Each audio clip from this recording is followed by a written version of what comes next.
Okay.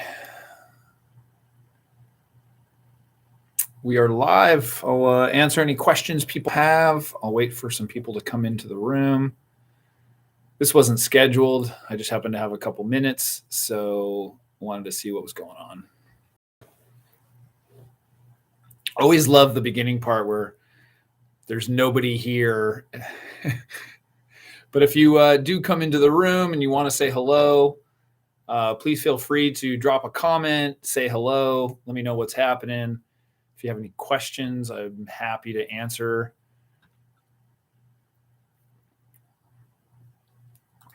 We'll see as people start coming in the room a little more, as people get their notifications. When you're watching this on a restream, it's not very exciting because there's a lot of dead air. Oh, hey, Eric, congratulations. Awesome. Steven, hello. Glad you guys could come in. If you've got any questions, throw them in there. I'll try to answer them. I used to do a lot more lives. It's just there's so many different things going on. I do enjoy them though. It's cool to get a chance to interact with people and answer their questions rather than just me, creating content all the time. Hopefully this lighting is okay. It's kind of makeshift.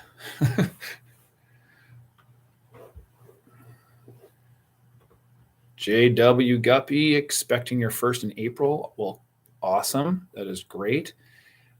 If you, Cobra, good to see you. If you are in the first or second trimester, you saw my message, or you may not saw my message. I'm creating a new course for soon-to-be dads, and looking to finalize some things and would love input from people. Just do a quick 20, 30-minute interview. Let me know in the comments and I'll respond and give you the link on where to sign up. But basically, it's just a one-on-one interview with me. We'll talk about some things. I ask questions. And it's really helpful for me as I create the course, just to make sure, that I'm covering everything. What's up, Sean? How's it going?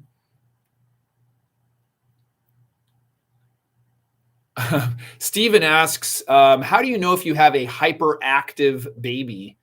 I have almost a 9-month-old boy, and he does not stop moving his legs and arms.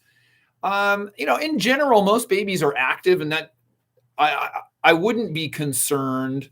But if you are, I would talk with your pediatrician. Babies move around a lot, and as far as more movement, I think, is better than not moving. But like I said, I'm not a doctor in that area. I would suggest talking to the pediatrician and just making sure that everything's okay. I mean, that always is a good feeling. But that doesn't seem very much out of the ordinary. They do move a lot. Wait till they're a toddler. They're a toddler and they can actually crawl and walk and whatever. I mean, they will move all over the place. They're impossible to keep up with. Charlie, good evening to you. Oh, it's cool. All these people are coming in. So yeah, that's something I think I wouldn't be too concerned. But if you are, then I would have it checked out. Hopefully, that's not a great answer, but Amir, good to see you. Hello. If you guys have questions, throw them in there. I'm happy to answer. I'll be here for a little bit, just seeing what I can do. And like I said, if you have an interest in helping out with the course, just by, just doing an interview with me, I'd love to ask some questions for those who are going through pregnancy.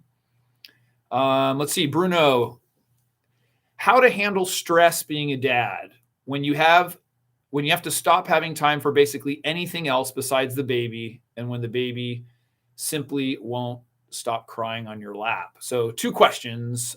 First, about handling stress as a dad.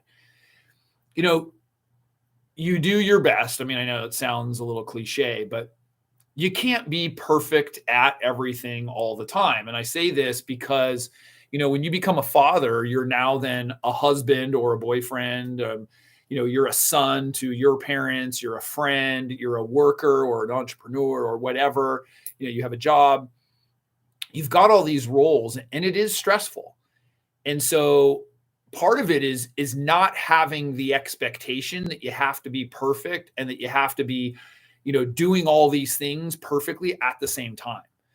And so, expectations are often the killer. That's what you have, an expectation about how much time you should be spending with, your child, and then maybe with your significant other, and how much time you should be able to dedicate for yourself. And it's hard because you have to stop having those, those expectations too strongly. And until then, you got to give yourself a break. You just got to give yourself that, to say, hey, I'm doing the best that I can. And you try to manage it and you try to balance it. And it's ongoing. But I think that's the best way to do that. And when the baby's crying, babies only cry for a couple of reasons. They're either hungry, tired, gas, or need to be changed. And so you just have to learn the nuances of your baby. I mean, they could be uncomfortable. They could have gas. There's what I would probably do is try to see what is being done before or before that happens. So if you notice it, it's right after feeding, or if you notice it when it's about time for the child to go to sleep, and so you might pick up some patterns with that. But Bale, what's a good way to introduce new and healthier foods to a toddler? Just go out straight and do it. Making the food at home yourself rather than, using, other foods like outside or purchasing boxed foods, if you will. It's making the food and knowing what is in the ingredients, and so we eat, when my kids are that age, my wife and I ate at home and made our foods for lunch every day. And granted, it takes a little bit more time, but we weren't a family that eats out a lot, or that I go out to lunch when I'm at my office.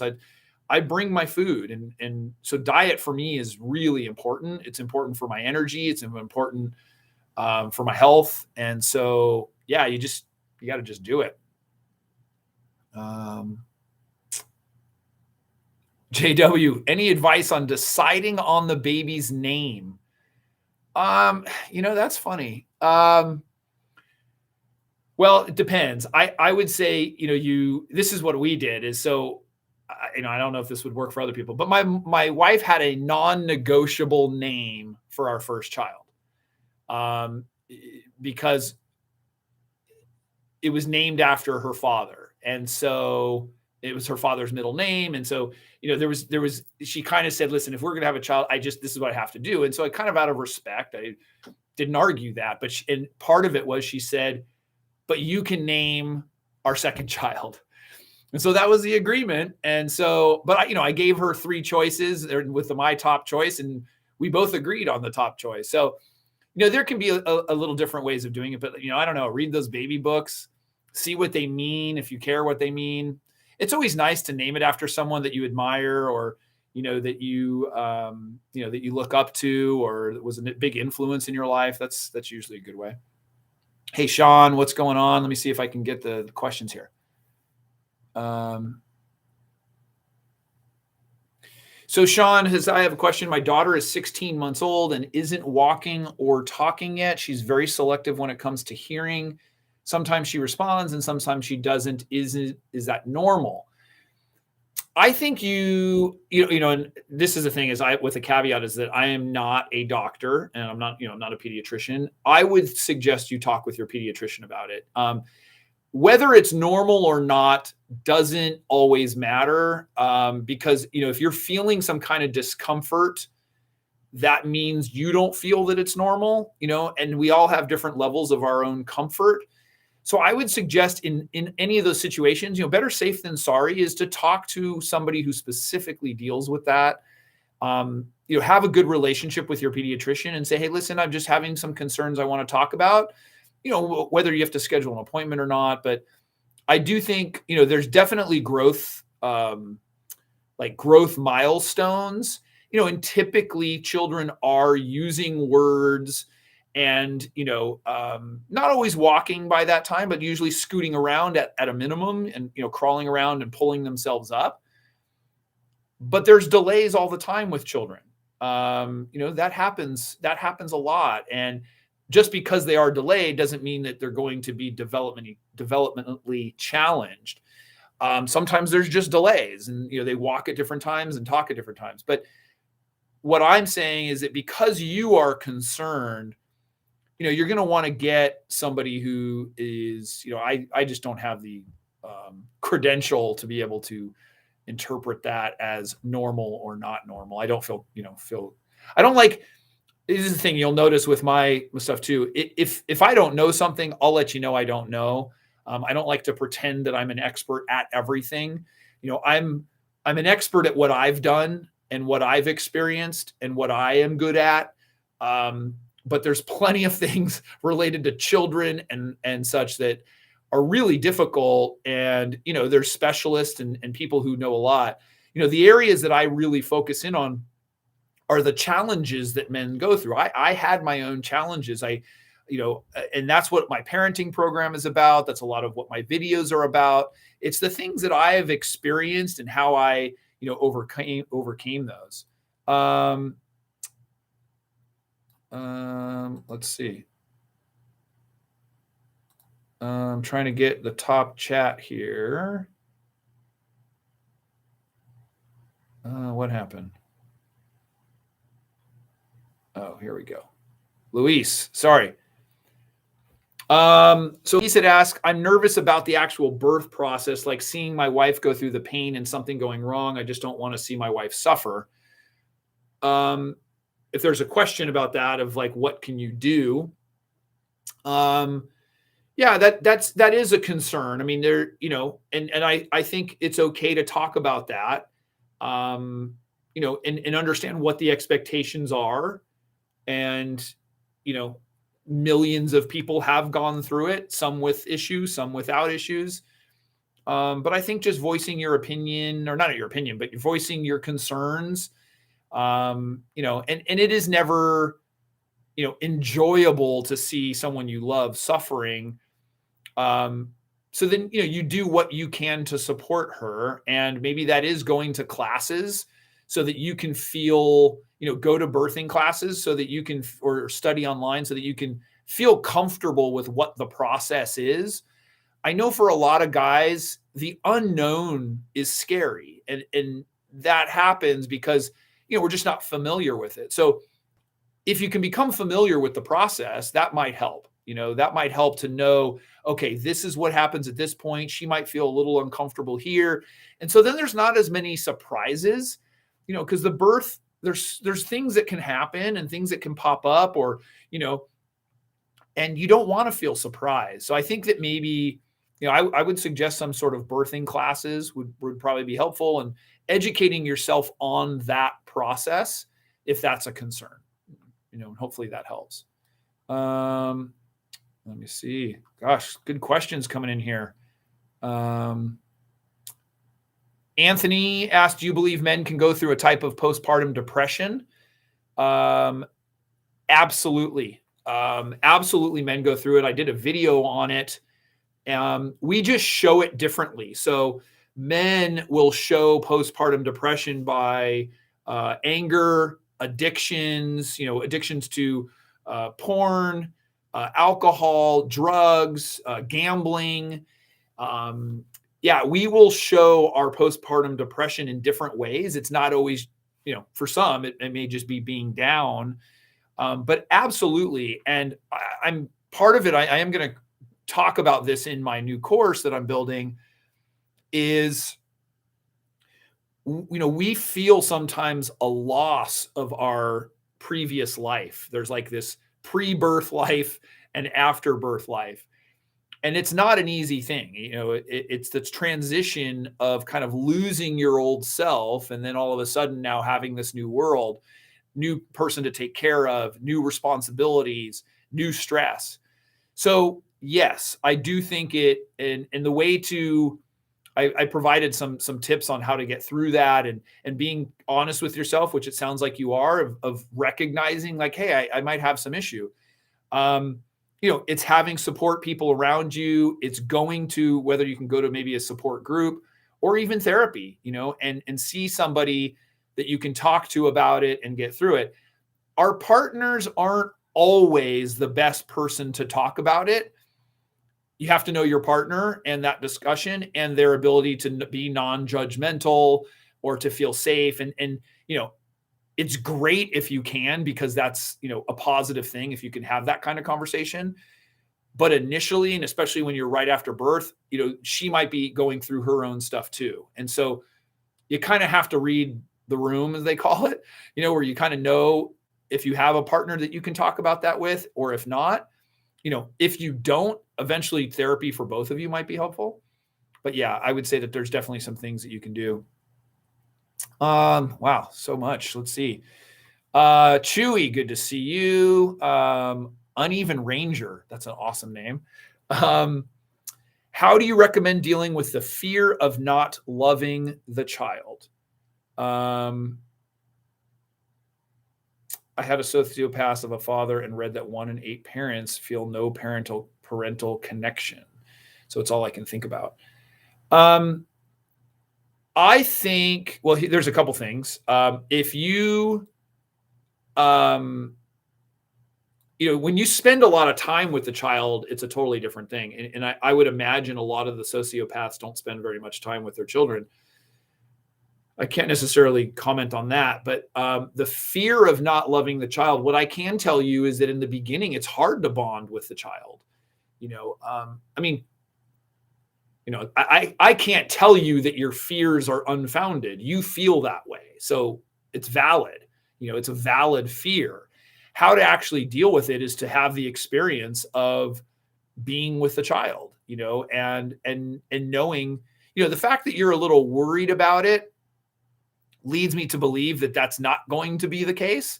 The fact is because you already want to love the child, I'm guessing. So that you already have that kind of thought process and control. So just do it. Just love the child and, feel the fear and do it anyways. I mean, when it comes to children, that's kind of what we do. We feel the fear and we say, okay, I'm moving on and I'm going to love that child no matter what. And, so I don't know if that's a great answer, but it's, let's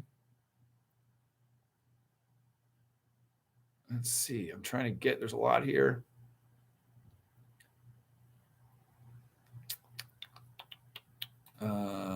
Wood-fired pizza. I'm trying to get to your question here. Let's see. In the 3rd trimester, I followed your series for a while. I understand being a good partner is one of the biggest assets, being a good father, but what curveballs should I expect? Well, you should expect to have curveballs constantly. I was just talking with someone, and it's like to expect the unexpected.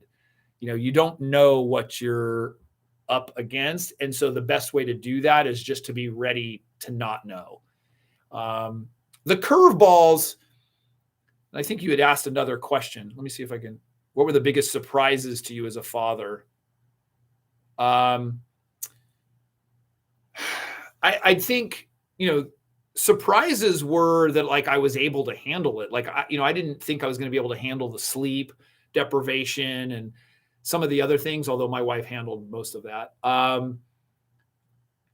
I think some of the surprises were just how much I would enjoy being a father. Like, I really didn't know. I wasn't around babies. I wanted to have a child with my wife, but I didn't feel connected to the child for a while. The child was born, my first child was born, and, I didn't feel all warm and fuzzy and such, at least for a couple months. And part of that was just time spent with the child. She had the child inside of her, whereas, I could only do so much of like talk to the child, put my hand on her stomach or something. I didn't feel that same connection. And even when our son was born, I didn't feel that way right off the bat. And part of it was just spending time, and I was working and doing all my stuff. And it wasn't until I started really spending time with my child that I started bonding with him. And our bond's amazing now. And of course, as he became a toddler and, you spend more and more time. But in the beginning, it can be, it can be the fact that you're not going to feel that bond right away. So, wow, you guys are asking some good questions here.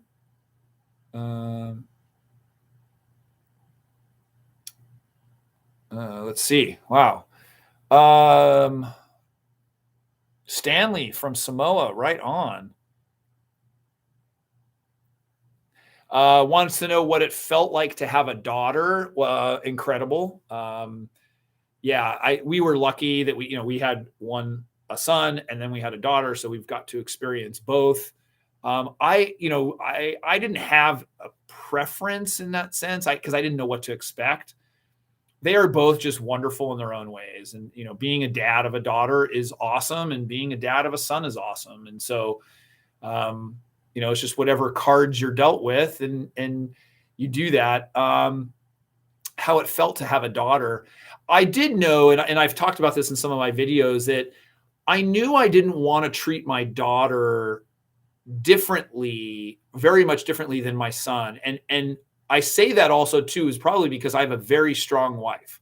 My wife is, not only physically strong, she exercises and such, but mentally strong. And that was an influence too. I mean, that's the reason I was, partly the reason I was very attracted to her was her strength. And I wanted that same for my daughter, in the sense that, the same opportunities, treating her similarly. There are definitely nuances and differences of raising boys and girls, but there also isn't. And so we were careful about that, is, treating them in different ways. If anything, there was more difference in treating an older child differently, or a younger child differently than an older child, versus treating the daughter different than the son. And so what I mean by that is, like, you teach your child, like your oldest, to do something, and your younger one is sitting there watching. They may learn that at an earlier age. Versus boy, girl didn't really matter. So it's amazing having the daughter, and it was amazing having the son. I felt very lucky to have one of each. Wow, Ricky, you're in the delivering right now in the OR. Well, get over there. Oh, you can't, hospital policy, you're not allowed to be at her side, hence you're here. I understand there's obviously some policies in place for COVID and some other things where you can't be. You do what you can to support her. And you're right there, or if you're able to go afterwards and see the child, and these are unique circumstances, and unique times, and and sometimes that sucks that you have to go through that. If that bothers you, I'm sorry. That's not a fun situation. But you have a choice, and I have a video called "The Power of Choice," and I kind of took that from Tony Robbins and such. And it's that we have a choice of how we perceive things, and you have the choice of making the best of situations or making situations suck. And suffering, and I'm extrapolating from what you'd said. This is not you. Suffering doesn't help us in any way. It doesn't make us feel better. It doesn't help us. So the best thing you can do is just make good of a situation that you're in, and be excited and get ready for your child, and just be there, how you can. Yellow Sniper. That's awesome. How do we save money as a father and a family of 3?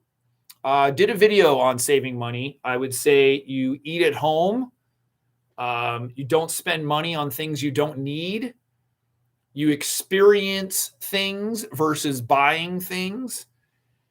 Yeah, I mean, teaching your children that, buying things is not where happiness is. It's more of the experience, so it's like, and it's doing activities that don't cost money. You can go to a park, you can, depending on where you live, there's resources for, things that are inexpensive. And so I think saving money is one way. I would also say make more money. A lot of people don't see that as an option, but there's always a way. And so a side hustle, buying and selling things from garage sales to like selling them online. I mean, there's so many different things that you could do. I would say buy more, or I'm sorry, make more, not buy more. That's don't do that.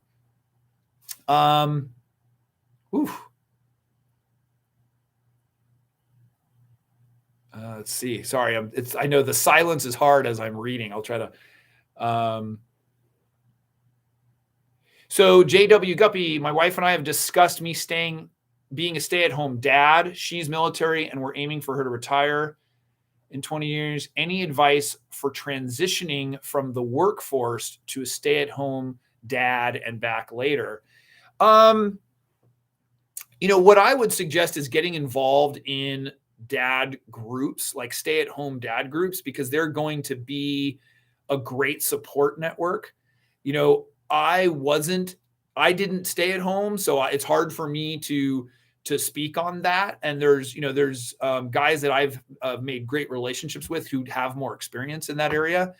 And also, when they've done it, they can kind of give you those ins and outs. And I know that one of the things is the socialization. Moms feel that way too when they stay at home, of feeling kind of alone and not as supported, because you need people around you. So I would say maybe join. There's like Dad at Home Network. There's some Facebook groups if you're on Facebook. There's there's a dad home dad conference once a year that they do, which is great.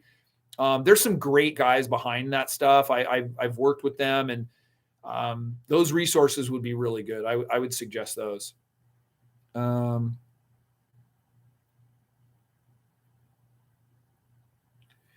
So Ibrahim, or sorry if I'm pronouncing it, Ibrahim. My girlfriend is pregnant. I love the kid, but I'm not emotional and financially prepared to have a child now. We'll be graduating from the university in December. I don't know what to do. Please advise.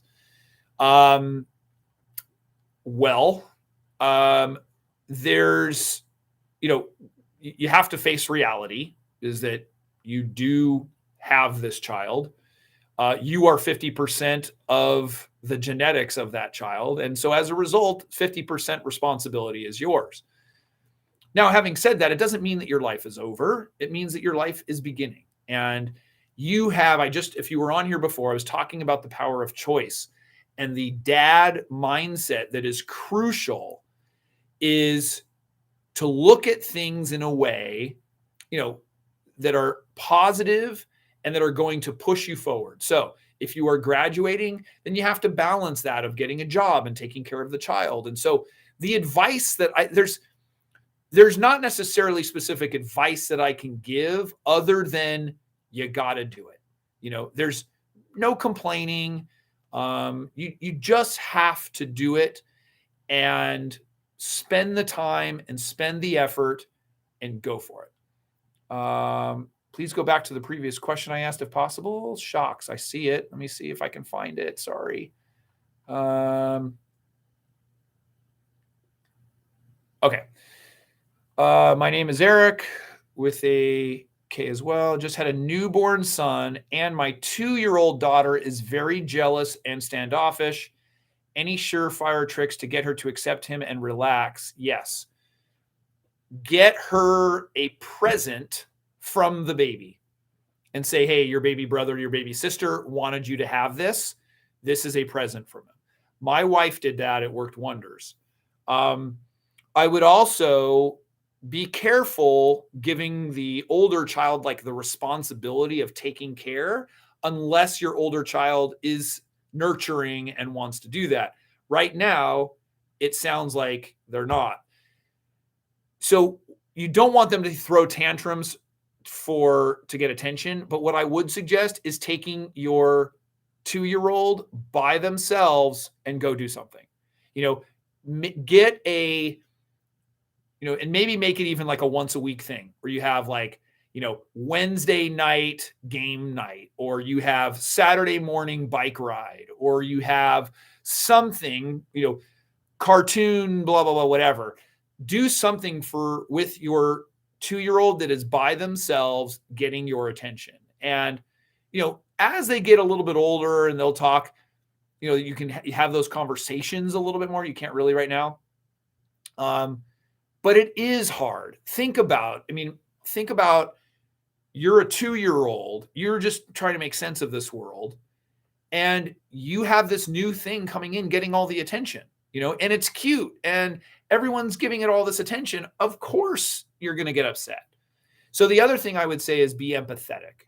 And if you're not familiar with empathy, it's like looking at things from the other person's perspective. So look at the situation from your 2-year-old daughter's perspective, and you will respond differently. Yes, it does suck. Reaffirm her feelings and say, I know it is hard. It is hard when you have, the baby come into the house. Like, reaffirm her feelings instead of saying, hey, come on, grow up. We need to do this and stop being jealous. It is hard. And so recognize that it is hard. And I think you'll have less tantrums by doing that. And look, some of my videos that talk about tantrums in general will probably apply to there. So hopefully that answers the question, but good way of like looking down and responding again so I can see it. That was good. I like that. Drew, Drew asks, how do you deal with a baby mama who doesn't want to let you see your son? So you are going to have to pretend that baby mama, if that's what you're calling her, is wonderful and everything is perfect and okay, and they are a wonderful person. It is so unfortunate that people use children as a pawn, but it happens. And you are going to have to create a relationship, cordial, respectful, whatever you need to with the baby mama. The mom, I like saying mom of the child. It is your right, absolutely. But at the same time, you have to show maturity. And I don't know your situation. This is, 10 words that I'm answering a question, so I don't know the situation. But you have to show that you are serious, that you are respectful, and you have to have that relationship with her in order to get to your son. So you can't approach it as like, well, it's my son too, and I deserve to see him, and I can't believe you're not doing it. That is not going to work. You have to be empathetic towards her. Just use empathy just like you did in the other situation and say, I know it is really hard. I want to be there. I want to help in whatever way I can. Like, you have to step up and be there for that child. And the only way you're going to do that, if you have someone, holding hostage, is you have to have a relationship with her. And as much as that might suck, or you don't want to, or whatever, you're going to have to be, and you should, because you should be with that son. The son deserves you. The son needs you.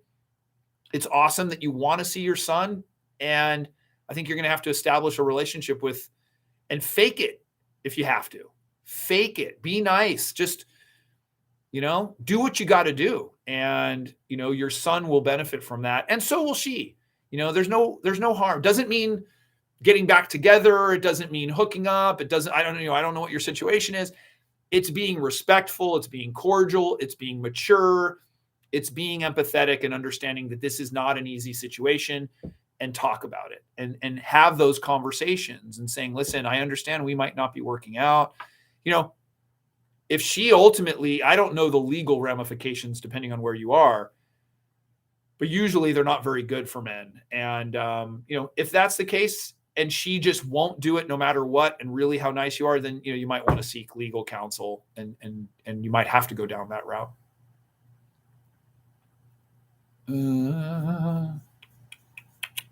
Let's see. Lots of questions.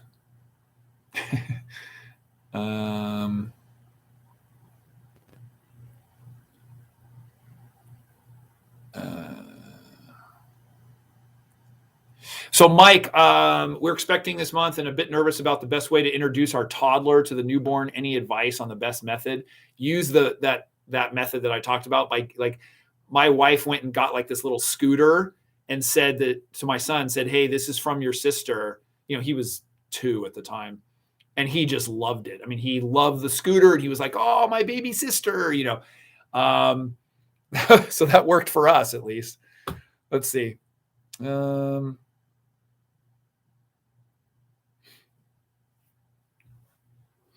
Taylor asks, "Hello, I'm going to be away to join the military, and I'm worrying that this will have an effect on how my partner feels supported during pregnancy. We are a very strong couple, but I will only see her on weekends." Yeah, I mean, that would have an effect. I mean, that's something you have to discuss. And asking her is, how can you support her? What does she need to feel supported? And if it's, you video chatting and being with her, on with her, then maybe that's it. I think you have to have that conversation and ask her what is the way that she feels best supported? You want to support her while you're away. How can you do that? And have her answer that question. I can't answer that. That's what oftentimes people will come to me asking, in the best scenario and the best way to handle that is by asking the person directly. Yeah, Drew, agreed. Please, yes, you deserve to be in your child's life, and that child will benefit tremendously from you being there. And I hope that works out for you.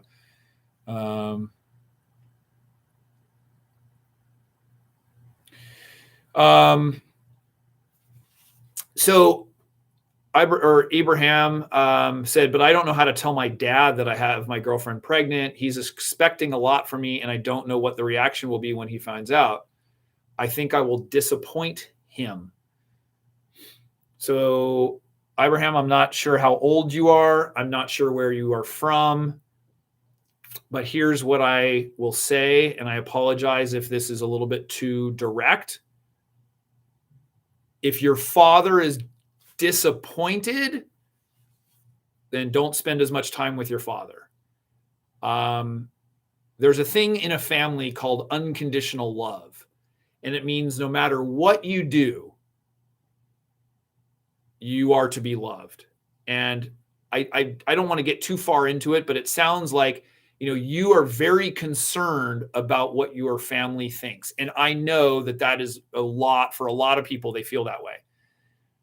Part of becoming an adult is you have to do things that not everybody thinks is wonderful. And you have to do what is good for you and your family and yourself and the people around you. And so there is no perfect way to do it other than saying, "Hey, here's the situation. I'm going to be supporting the situation. I want to be involved in my child's life, and this is what I'm going to do." And if your father doesn't approve of it, that's too bad. Then unfortunately he won't get to have too much involvement in your child's life, if he wants to play that way. So, it pains me to see parents treating their children that way, because you don't deserve that. You deserve to be loved the same way that your child deserves to be loved. And if your father does that, then it's unfortunate. He's going to be the one losing out, not you. So yeah, sorry about that. He'll get over it, as somebody said. Joey says he'll get over it. Yeah.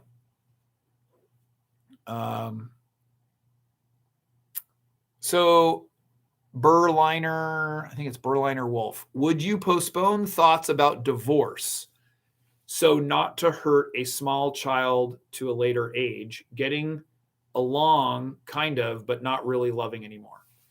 I think you have to, this is my thought about these kinds of things, is I think you really have to give effort, 100% effort to something before you can get rid of it or let it go. And if there's any part of the marriage that is still important to you, that it is worth at least trying or giving it a certain time, whether it is even for the child in a short amount of time. Long term, it's not for the child. 2 unhappy people are not going to be good for the child to be around. But I would suggest going through a marriage course. There's a guy, Jeffrey Saitawan. I'm not sure how to spell his last name. I'm sorry, Jeffrey. Really good. Geoffrey. He's got a course for people on the brink of divorce or people on the brink of there's also some other experts. I have my mother, who is an author and seminar speaker, has a program that's for marriage. I think, there might be a way to figure out exactly what's going on. I mean, if you haven't talked to a therapist, haven't gone through any sort of counseling or coaching or anything, then I would try to work on that rather than, quote, waiting. I don't think there's any like waiting. I think it's worth working on. If there was a reason why you got married, typically there's a way to salvage that. A lot of times, I don't know what your situation is, but a lot of times it's ourselves. And we have to take a hard look at ourselves and what we are bringing to the relationship. Very rarely in all my dealings and my friends and my teachings and everything else, very rarely have I seen anyone on the brink of divorce or who got divorced who takes responsibility for the problem. It is always my wife does this, my husband did this, my spouse did this, my partner's going and doing this way or acting this way. Like, we've got to take responsibility for ourselves and what it is that we're bringing to the situation. And only then can you fix something. You can't fix somebody else. You can only fix yourself. So it could be your reaction to things. It could be how you handle things. It could be, there's a lot that things could be, could have problems with. And so you got to take that responsibility and figure it out.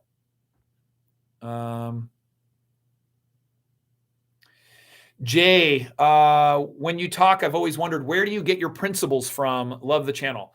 So it's a combination of a lot of things. I grew up, my mother was an author and seminar speaker on relationships. And so I grew up in an environment where I was learning self-help and self-development. So I was literally listening to Tony Robbins tapes when I was in 8th grade. I started very early.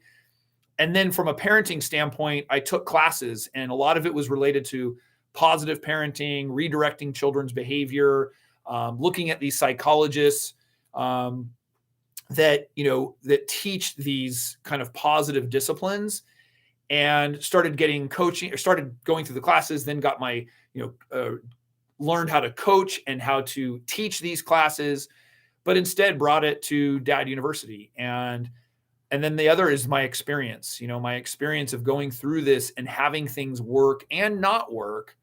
And then now talking to thousands of people about what works and what doesn't work. That's kind of how, things evolve and the philosophies and such. So hopefully that helps understand. All right, Jonas, let's see. Hi, toddlers 2 and 3. They have a bit of a problem keeping their hands to themselves and high energy at kindergarten, etc. No real issues at home. I think they might be soft at school, and they are energetic kids who are learning how to interact. My wife and I love them. Yeah. So, 2 and 3, boundaries are being learned. And so, they're learning that keeping their hands to themselves is an important thing, and they just have to be reminded 5,000 times. And so, that is the reminder, and maybe it is having a conversation with a teacher about some things that can be done. It is obviously, if they, are doing something, they need to be dealt with. And the way to deal with that is by saying no. It's not like punishment. It is by saying no repeatedly and them learning that that's the case. If they're not doing that at home, the only other thing I can think of is if they can communicate it somehow, is having the conversations of understanding why. Sometimes there is a why, and it can be a why that's different than our whys. It could be, they don't like somebody. It could be they were being teased. It could be, they're trying to assert some sort of dominance. It's having those conversations, and at 2 and 3, and maybe, or more at the 3, you can start to have some of that conversation where you could say, hey, are you upset? Is there anything that makes you mad? And sort of them kind of learning their emotions might be doing it. But I'd also have a conversation with the teacher and figure out ways and say, hey, how can we solve this? Because I obviously don't want this happening. And, hopefully that'll help. Wow, there's a lot here. Let's see. You guys are awesome. I don't have a ton of.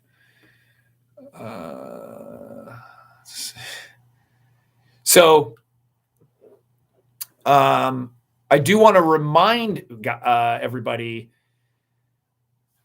So I'm creating this course. It's being built now for soon-to-be dads, and I'm still looking for some additional conversations. If you are interested, just drop an interested. I'm having one-on-one conversations. It's all confidential. I'm just doing it for research purposes, but talking to new dads about what they need and the things that they're going through and such as I build this course. And so if you are willing to talk about some things, that would be great. Just let me know in the comments and I'll reply after. I'll let you know where you can sign up. And I've got a couple times next week that are available. I just opened up some times. It'd be really helpful for me. And, if you have questions on, you've got me on the Zoom. So that would be helpful too. Let's see. Some stuff's coming through here. I just saw one that I missed. Mindblader UK, how to maintain a couple relationship after birth. Yes, I'm worried that it can be challenging as if it's our first baby and it's hard to predict how well we will work together.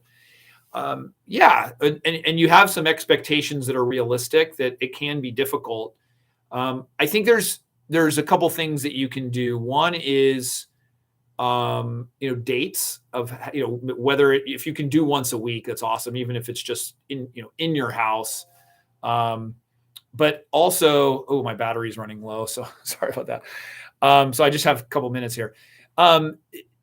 You want to have a date night if you can. That's going to be really important. Also too is laying out expectations of maybe what your expectations are and having a clear plan of that. And so, what we did successfully was actually write out like who's responsible for what. And, and it's having communication. It's talking about things, but it's not accusatory. You're not saying, hey, you're not doing this, or I don't like this when you do this. You got to take some responsibility, and more so it's like, how can I help you? How can I make you feel more special? Or how can I make you feel more loved? Those are the questions you want to ask. And, you'll probably get some better insight. But, if you're concerned about it, it means you're going to probably put some effort towards it. And so that's what it takes. It's just a prioritization.